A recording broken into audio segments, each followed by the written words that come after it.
Hi guys, Professor Gustavo here. Today let's take a look on how to play open guard for a self-defense situation, okay?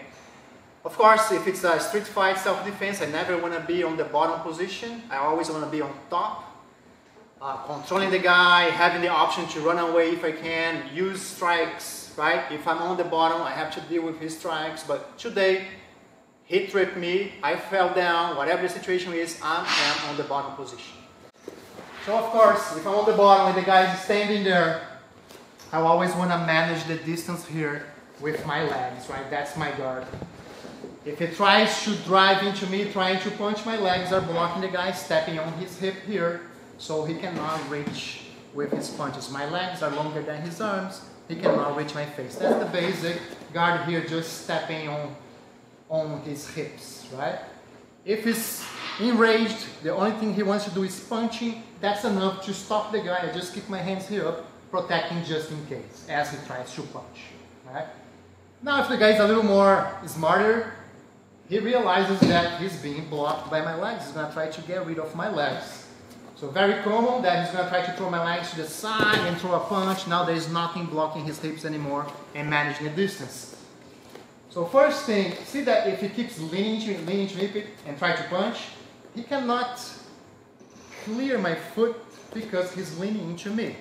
In order to clear my foot, he has to move back a little bit. So at that moment, once he starts leaning back, I clear my foot and don't let the guy control my leg. That's my first reaction here. Right? I don't let the guy control. I can't hit his kneecap, hit his groin, hit his face, maintain here. Don't let the guy control my leg because it's dangerous. If he clears my leg, I'm exposed.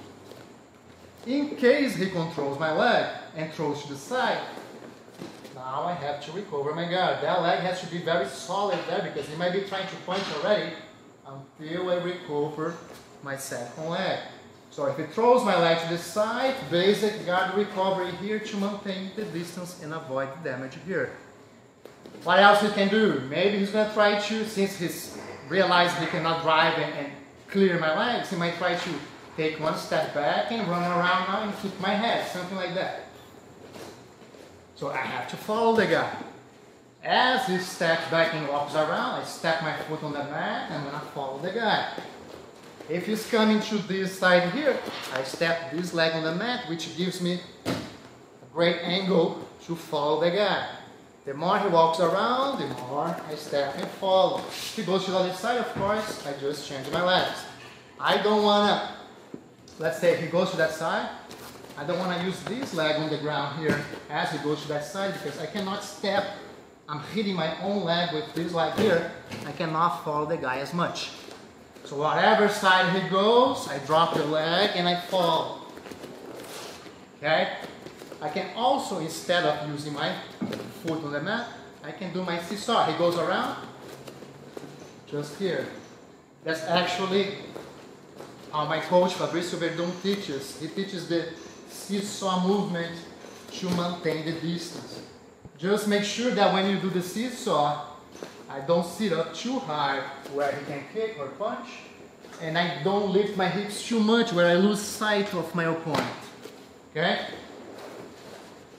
So here again, he's trying to push into me, trying to punch, I'm maintaining the distance here, and now until eventually I'm gonna do some damage, either pushing the guy away to have a safe distance now where I can sit up and do my technical stand-up. Sometimes I push him away, or sometimes it's a strike that I hit his knee and bend his knee backwards, or I kick his groin enough for me to create that distance safely and execute my technical stand-up.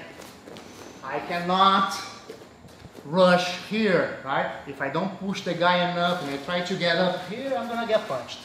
So let's make sure that you push the guy away enough where you're safe to stand.